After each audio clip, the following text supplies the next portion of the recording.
And they came to the other side of the sea, into the country of the Gerasenes.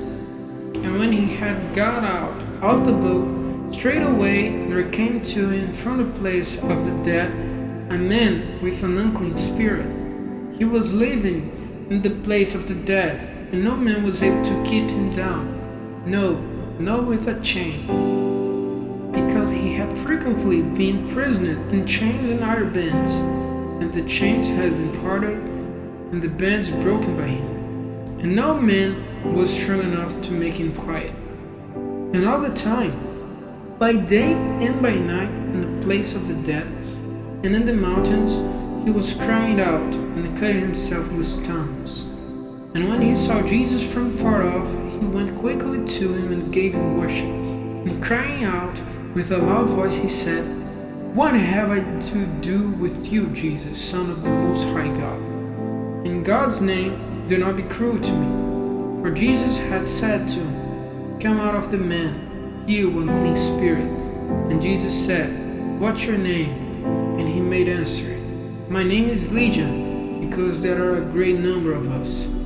And he made strong prayers to him, not to send him away out of the country.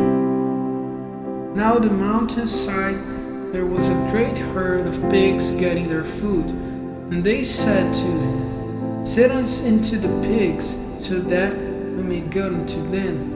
And he led them to it. And the unclean spirits came out and went into the pigs, and the herd went rushing down a sharp slope into the sea, about 2,000 of them. And they came to their death in the sea. And their keepers went running and gave an account of it in the town and in the country. And people came to see what had taken place. And they came to Jesus, and saw the man in whom had been the evil spirit seated, clothed, and with full use of his senses. And they were full of fear. And those who had seen it gave them an account of what had been done to him who had the evil spirits, and of the fate of the pigs. And they made a request to him to go out of their country. And when he was getting into the boat, the man in whom had been the evil spirits had a great desire to come with him. And he would not let him, but said to him, "Go to your house, to your friends, and give them news of the great things the Lord has done for you, and how he had mercy on you." And he went on his way, and made public in the country of the Papias what great things Jesus had done for him. And all men were full of wonder. And when Jesus had gone over again in the boat to the other side, a great number of people came to him, and he was by the sea.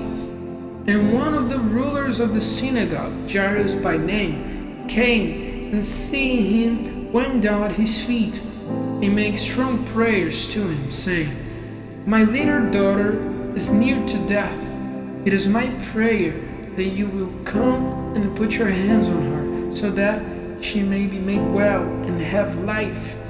And he went with him, and a great number of people went after him and came round him.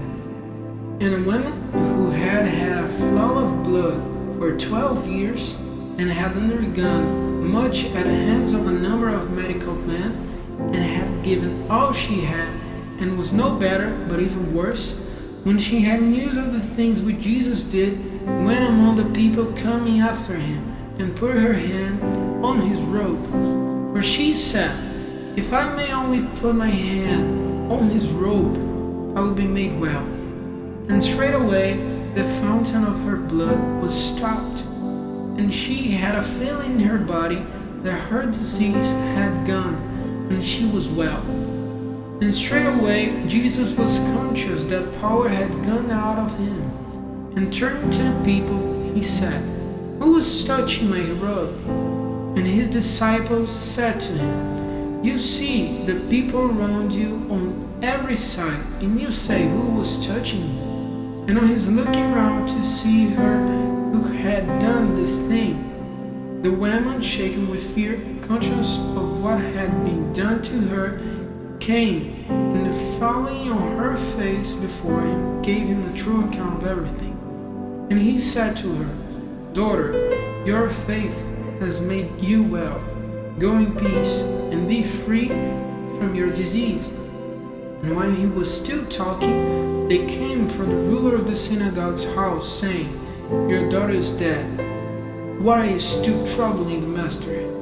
But Jesus, giving no attention to their words, said to the ruler of the synagogue, "Have no fear, only have faith." And he did not let anyone come with him but Peter and James and John, the brother of James. And they came to the house of the ruler of the synagogue, and he saw people running this way and that, and weeping and crying loudly.